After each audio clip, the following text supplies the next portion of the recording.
Pemirsa, Presiden Jokowi hari ini memanggil Menteri Tenaga Kerja Hanif Dakiri dan Direktur Utama Badan Penyelenggara Jaminan Sosial atau BPJS Ketenagakerjaan Elvin Masasya di Istana Merdeka. Pemanggilan ini terkait akan dioperasikannya secara penuh BPJS Ketenagakerjaan pada tanggal 1 Juli mendatang.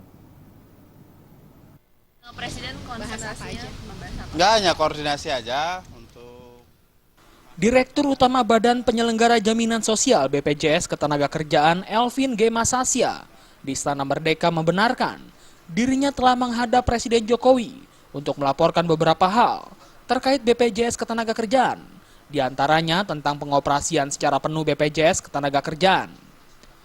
Elvin mengatakan Presiden siap untuk meluncurkan pengoperasian BPJS Ketenagakerjaan pada tanggal 1 Juli mendatang di Ciladap, Jawa Tengah. Pengoperasian secara penuh yang akan dijalankan BPJS Ketenagakerjaan adalah program jaminan kecelakaan kerja, jaminan hari tua, jaminan pensiun, dan jaminan kematian sesuai dengan Undang-Undang Nomor 40 Tahun 2004 tentang Sistem Jaminan Sosial Nasional. apa yang dibahas tadi Pak hari ini pertemuan dengan Presiden konsentrasinya enggak, hanya koordinasi aja untuk memastikan agar penyelenggaraan jaminan sosial yang menjadi mandat dari Undang-Undang SJSN dan BPJS itu bisa segera jalan.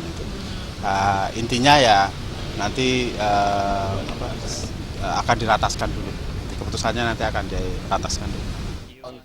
Sementara itu, Menteri Tenaga Kerja Hanif Dakiri yang ikut menghadap Presiden mengatakan, pemerintah akan memastikan agar penyelenggaraan jaminan sosial yang menjadi mandat dari Undang-Undang SJSN dan BPJS bisa segera jalan sesuai yang diharapkan. Namun menurut Hanif, hal tersebut perlu dibicarakan dalam rapat terbatas. Kita secara institusi sudah siap untuk mengimplementasikan seluruh program dengan peraturan baru.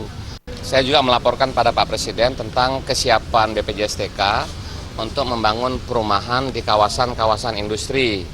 Dan Pak Presiden mendukung langkah dan rencana tersebut dan juga akan segera dirataskan.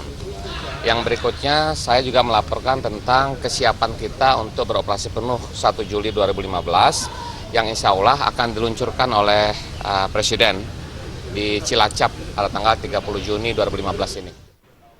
Dari Jakarta, Wayan Agus.